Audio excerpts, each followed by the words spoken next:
What's up, my peeps? It's New Comic Book Day, and there's only one reason I'm back in uniform, and that's because before I get into the new comics, I have a new addition to my collection that I've been missing, to be quite honest. My original copy was unfortunately stolen from me, and it's been a while, but given the timing and the movie coming out, I can go ahead and say bye to Facsimile A, Facsimile B, Chromium. Maybe I won't say bye to this one yet. I like this one, it's shiny. But now I have the original first meeting of Deadpool and Wolverine. That is AKA Wolverine issue 88. And I want to thank Fully Loaded Comics for this and adding it back to the PC. Appreciate it. It's been missed, and I feel somewhat whole again. All right. Okay, well, now that that's out of the way, let's go to business. Folks, quite stuffy. All right. So, yes, like I said, it's a new comic book day, right? Here are some of my AKA bangers that I picked up that I started reading. First off, the Krakoa Age era is over. Hail to the new X Universe. X-Men #1 came out 2 weeks ago. That one was lackluster in my opinion. I wasn't really vibing. Not a big fan of the art. The story felt all over the place. Uncanny X-Men dropped with the lineup I was waiting for, which is Rogue, Gambit, Wolverine, Jubilee, and Nightcrawler. And so far, slightly better than the issue of X-Men that I read. And I say that because they still feel a little jumbled at best. But I will say David Marquez's art on this was a lot easier on the eyes and was just fucking beautiful. Great issue. I like this team up. I like the chemistry between, of course, our original blue team from the 90s. This time being led by Rogue. Interesting little fight to begin with Kulakan. And being Mexican, you know, I love those Mayan roots, but it was iffy. Like I said, they're assembling this team. They start off in Mexico, and it's not actually Kulakan, it's the Asgardian version, which I can't remember what the name of his name is, but he looks like Kulakan. Then they go to Louisiana. They have a run-in with Nightcrawler, but the run-in with Nightcrawler is weird because he doesn't really join the team. He's just there, and then he's off camera again.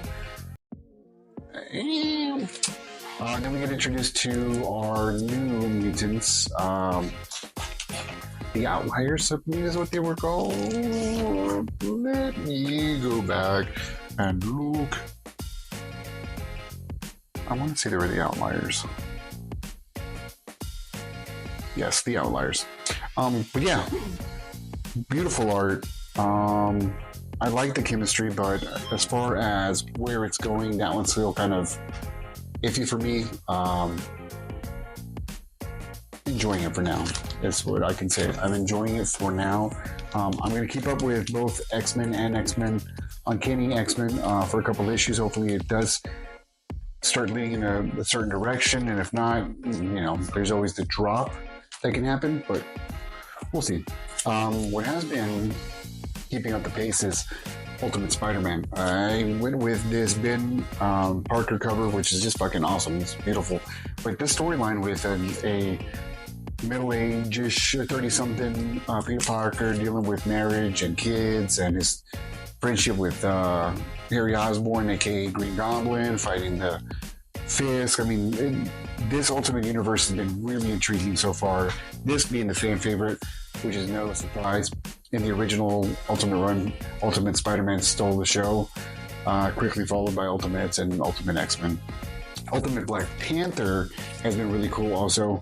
Not as exciting as the other ones, but it's a cool interpretation of T'Challa, Storm, Killmonger, versus Raw, and the ultimate rendition of Moon Knight.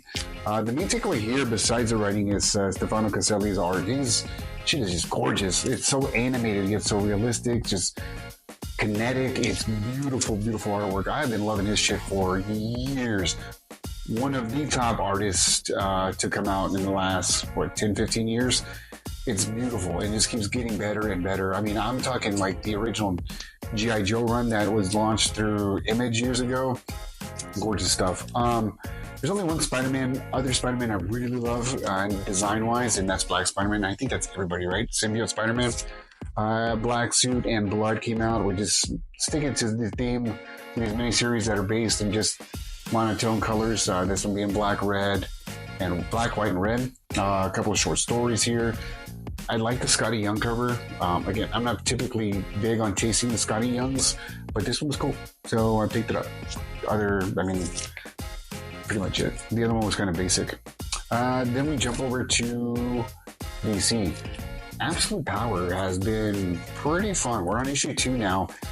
Dan Mora's art on here has fucking just been amazing.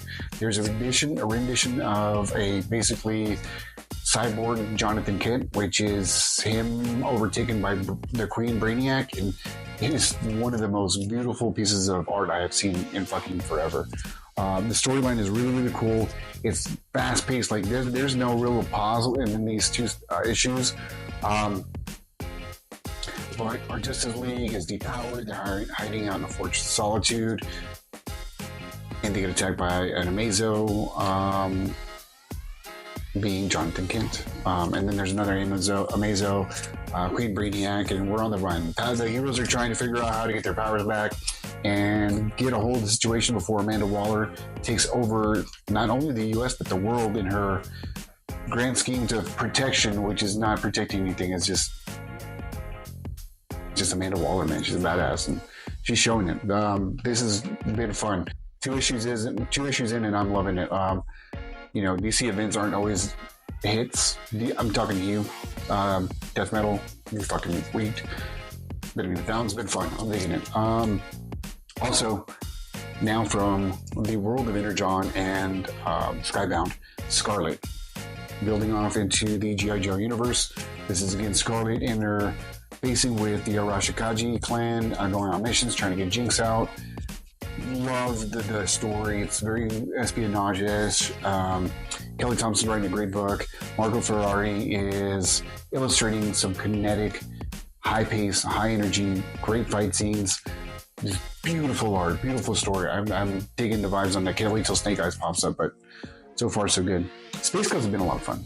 I'm digging this. It keeps a lot of the retro vibes from the cartoon. If you're familiar with the cartoon, I'm talking the old school Hanna-Barbera cartoons, but modernized. Like this one, this issue 4 focuses on Zorak, and if you know the cartoon or even Space Ghost Coast to Coast, you know Zorak.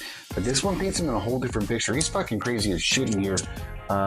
Jonathan Lyle's illustrating a great book. David Papos is writing a great iteration of Space Ghost. Loving it. Love them sticking to it.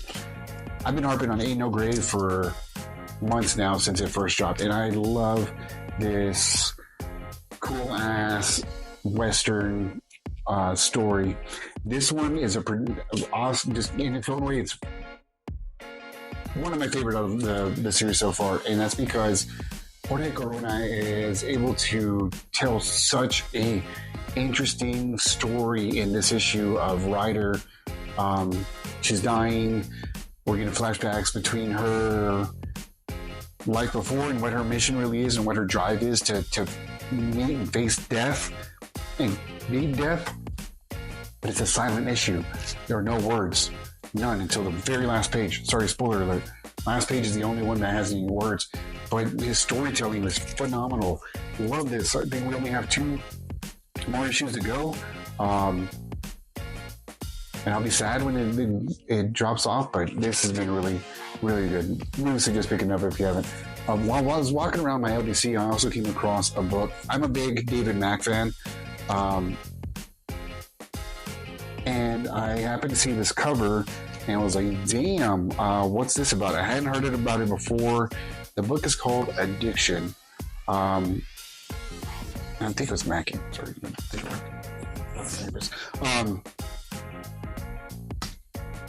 This is the New York Comic Con issue 1 from last one. Look at that beautiful cover. It's called Addiction. Really cool story. Essentially, we have a doctor that works for the DEA.